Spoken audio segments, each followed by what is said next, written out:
Aqui tá. Esse aqui tá funcionando, né? Já? Tá, então ele tá ligado. Iniciado por esse. Bem, bom dia.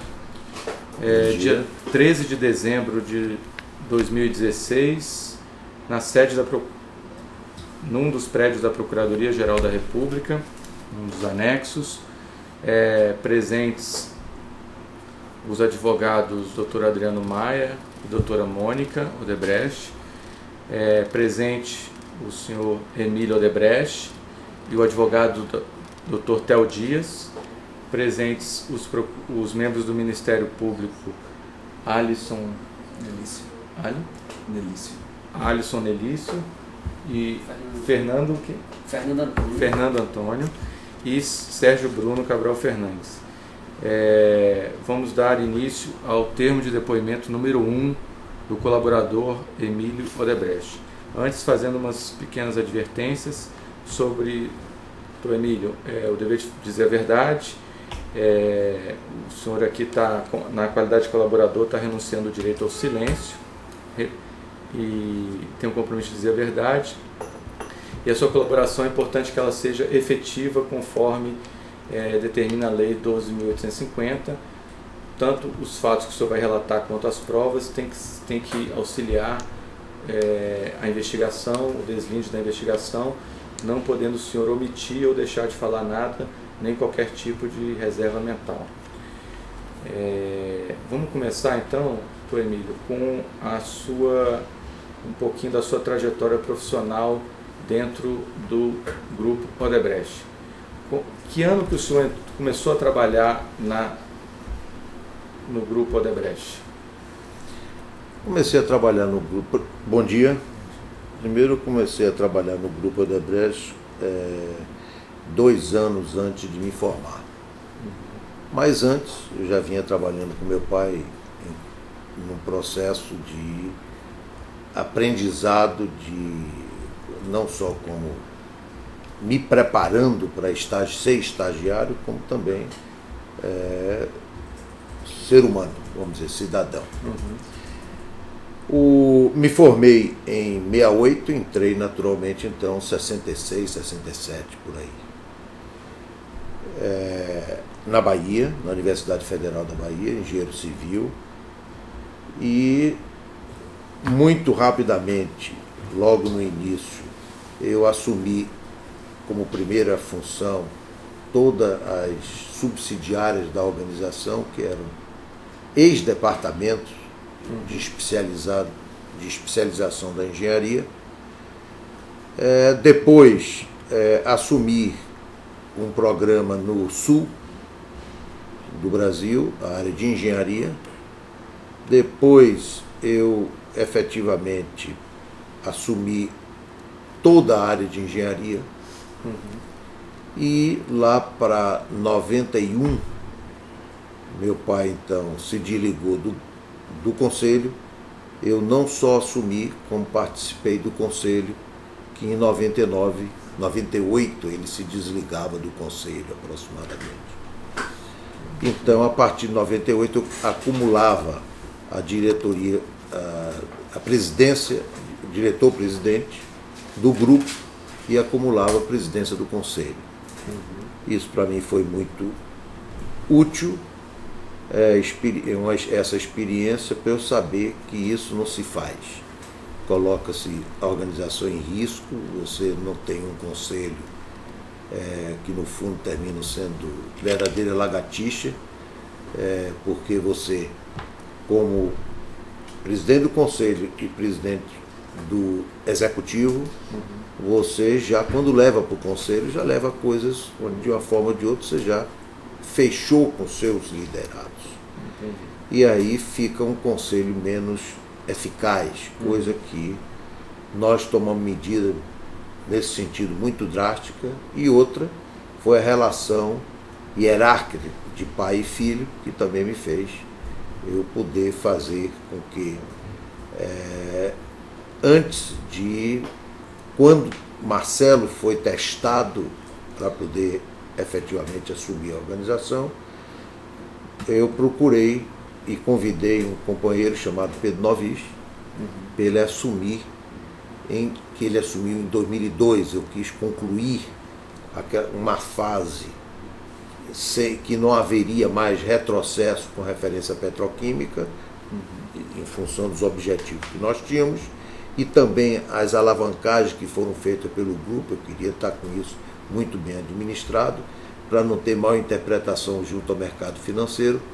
Então me desliguei da área executiva, convidando o Pedro Novis para assumir, com não só dar continuidade aos nossos programas de crescimento, mas também da formação do Marcelo. Sim. Ele assumiu durante 7 anos aproximadamente, quando o Marcelo veio assumir em 98, 99, ou 2008, 2009.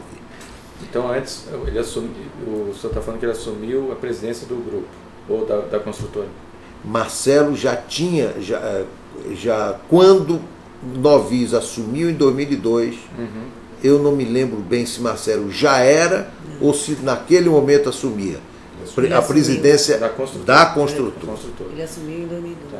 Aí o Pedro Novis ficou na presidência do grupo de 2002 a 2008, quando então Marcelo assumiu. 2009. Tá. Hein? 2009. 2009. Tá. Pois não, pode prosseguir. Eu posso corrigir ou não? Essas datas. O colaborador pode consultar os advogados sempre, só para lembrar alguma As coisa, datas. Só não esquecendo que... As datas. Não, pode, perfeito, sem problema. Realmente só não esquecendo que o depoimento é dele, mas pode ajudar ele em alguma... Pronto. Inclusive ele está com as anotações aí, pode consultar, e os advogados podem lembrar ele de alguma data que ele tenha esquecido, sim, doutora Mônica, sem problema. Pois não, doutora.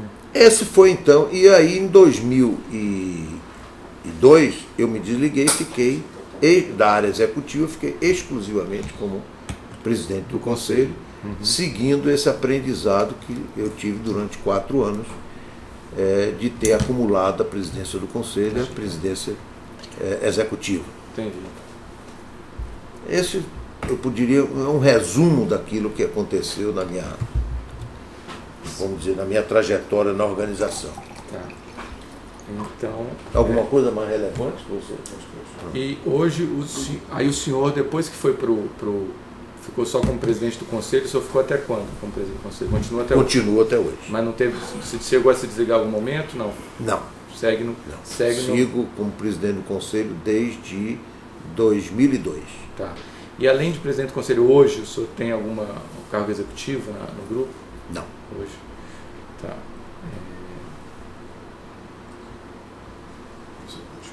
Bem?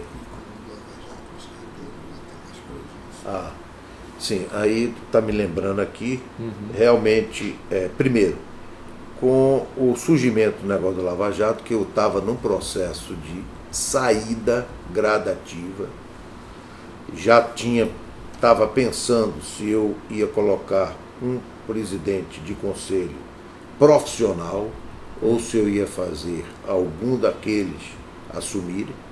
Isso eu estava ainda em reflexão quando surgiu as questões que Marcelo foi preso, e aí eu estava exatamente com os netos nesse momento, voltei para São Paulo e percebi muito claramente as coisas que iam efetivamente não ser nada de curto prazo, então resolvi me mudar para São Paulo e aí ter uma posição não de executivo, porque eu elegi imediatamente substituto de Marcelo, que era o Newton, que foi oficializado. Que hoje é o presidente continua o presidente executivo da organização, do grupo como um todo, e eu busquei dar o apoio a ele muito mais na área do pessoal, para que o clima não se deteriorasse. Entendi. Essa foi mais minha missão, e isso fez com que eu tivesse...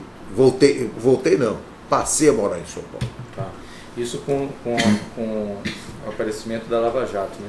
Agora, nesse período que o senhor ficou como presidente do conselho, além disso, o senhor fazia algum outro papel, como interlocução com autoridades?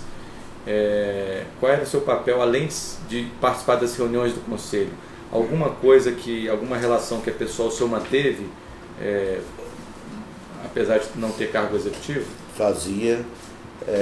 Eu não consegui passar, desde 2002 que eu vinha lutando, 4 pessoas. Um foi Antônio Carlos Magalhães, mas depois faleceu.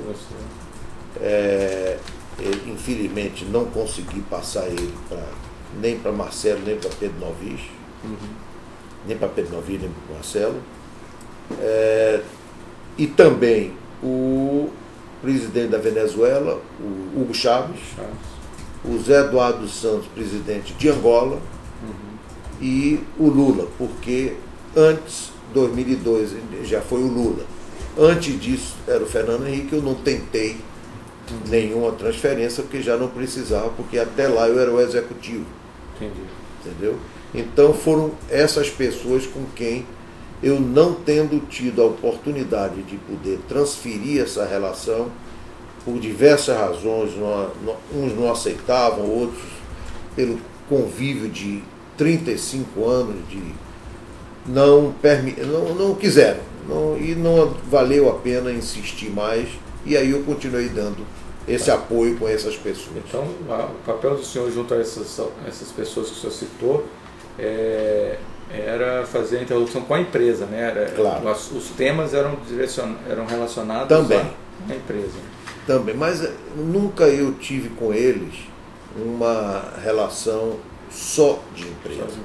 Quer dizer, eu sempre procurei ter com qualquer autoridade, principalmente nesse nível, uma preocupação voltada para os interesses do país e os interesses dele como chefe de governo. Entendeu? Que eu entendia que devia ser as prioridades, então procurava influenciar para que ele pudesse perceber, para quem tinha uma visão não só de Brasil como de mundo, capaz de poder contribuir, inclusive trazendo ideias que, sem dúvida nenhuma, muitas delas foram, o que existem hoje no país foi fruto dessas nossas provocações e contribuições. Deixa eu seguir aqui. A gente vai falar em outros temas, outros anexos, alguma mais a miúde sobre esse relacionamento com alguma dessas autoridades, especialmente as que ainda estão vivas, né? Perfeito. Mas ainda nesse plano geral aqui, desse primeiro anexo, o senhor quer acrescentar mais alguma coisa sobre esse tema desse anexo, que é um panorama geral, especificamente da sua trajetória profissional e desse cenário geral? Porque aí o próximo tema vai ser um tema já mais específico. Se o senhor quiser acrescentar mais alguma coisa, ou se os advogados quiserem também fazer alguma pergunta para o senhor, fiquem à vontade. Olha, Só uma desculpa. Os colegas aqui também, eu não sei nem se eu apresentei, mas os colegas também vão fazer perguntas aqui. Fica à vontade, se quiser. Só aproveitando essa última fala do senhor, quão importante é essa relação empresariado, presidência de um país, que o senhor mencionou rapidamente, como é que o senhor vê isso como empresário, enfim, da experiência do senhor, o que é que o senhor pode falar dessa relação, sobretudo no contexto brasileiro? Olha, eu sempre entendi e sempre entendo que efetivamente, infelizmente, se deteriorou muito na questão de nivelamento por baixo das coisas. Mas a nossa linha sempre foi uma linha, e meu comportamento com eles e deles comigo sempre foram muito construtivo, muito positivo. Não tinha nada que significasse aquilo que hoje efetivamente se encontra na política de um modo geral, que não é hoje. Esse é um ponto que eu botei aqui, doutor Sérgio Bruno, também, e que eu gostaria de dar uma ênfase. O que nós temos no Brasil não é um negócio de 5 anos, 10 anos atrás. Nós estamos falando de 30 anos atrás. O senhor está se referindo a esse sistema Ao de se sistema fazer política e de se fazer negócio com o Estado. Isso é que existe. Então, tudo que está acontecendo era um negócio institucionalizado. Era uma coisa normal. em função de todos esses números de partidos, onde o que eles brigavam eram por quê? Por cargos? Não, todo mundo sabia que não era. Era para orçamentos gordos, que eles queriam orçamento. Ali colocavam, os partidos então colocavam seus mandatários com a finalidade de arrecadar recursos para o partido, para os políticos. E isso é há 30 anos que se faz isso. Quer dizer, o que me surpreende, lhe digo, e eu procurei colocar de uma forma muito clara aqui, mas infelizmente não pode se estender muito, mas eu quero ter a oportunidade de enfatizar. O que me surpreende é quando eu vejo todos esses poderes, a imprensa, tudo realmente como se isso fosse uma surpresa. Me incomoda isso. Entendeu? Não exime em nada a nossa responsabilidade, não exime em nada a nossa benevolência, não exime em nada que nós praticamente passamos a olhar isso como normalidade, porque 30 anos é difícil as coisas não passarem a ser normal.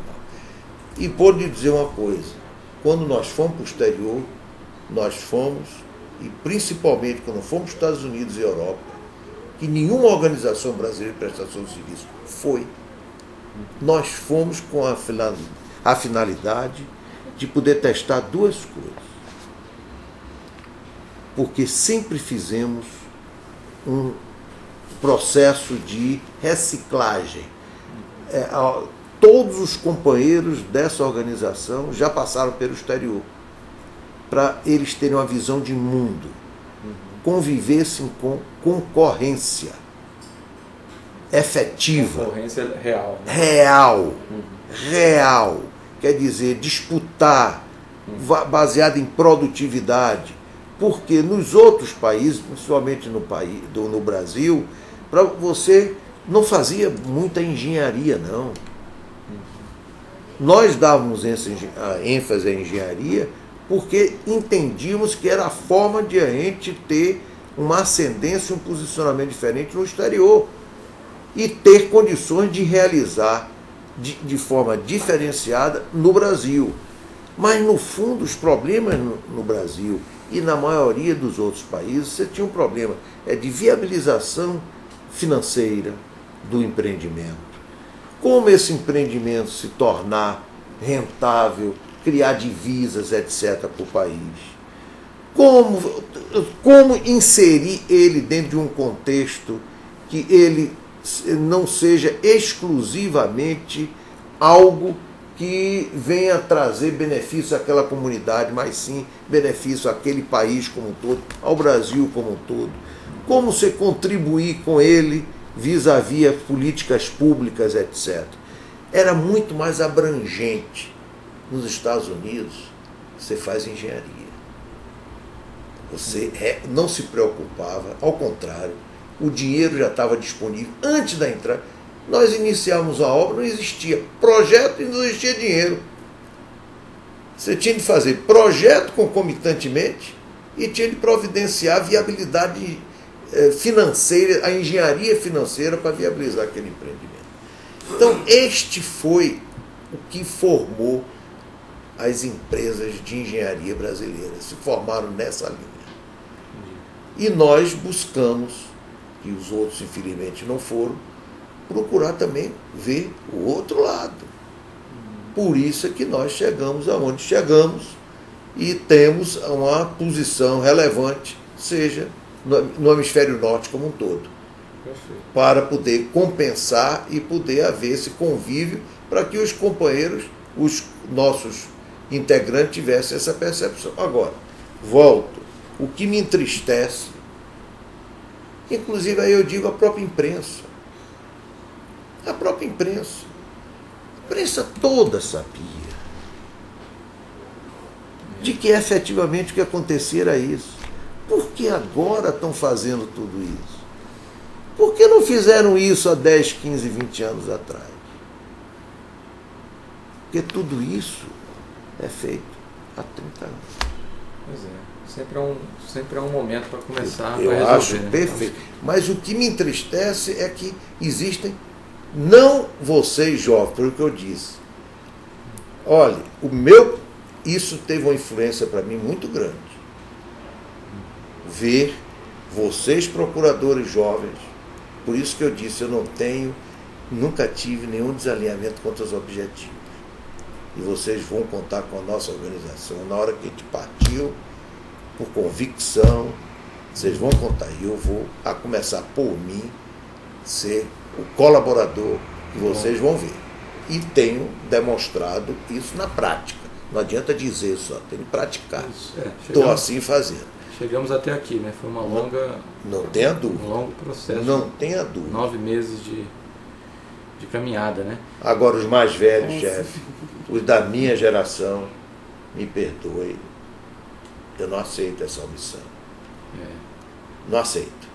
Mas aí E de nenhuma área. Sim, mas é importante que haja compreensão disso, isso é uma realidade. Não, a gente captou. E a própria imprensa, vamos botar claro, quer dizer, essa imprensa sabia disso tudo. E fica agora com essa demagogia. Me perdoe, eu realmente, eu acho que todos deveriam fazer uma lavagem de roupa nas suas casas sobre o que é que a gente pode fazer. Então, nós estamos dispostos a dar nosso. E é por isso que eu considero as mudanças estruturantes fundamentais nesse país, para que todos também possam dar sua contribuição pela omissão que tiveram durante tanto tempo. Perfeito. Eu acho que esse que é o ponto. Estamos tentando mudar as coisas como vinham sendo feitas, né? Vamos ver se a gente consegue mudar e melhorar um pouco o nosso país. Podemos passar para o próximo tema? Então, mais alguma pergunta? Alguém, doutor Adriano, doutora Mônica, doutor Theo? Alguma colocação a mais ainda aqui nesse ponto? Então, vamos encerrar então o depoimento número 1 do doutor Emílio Odebrecht, realizado no dia 13 de dezembro de 2016.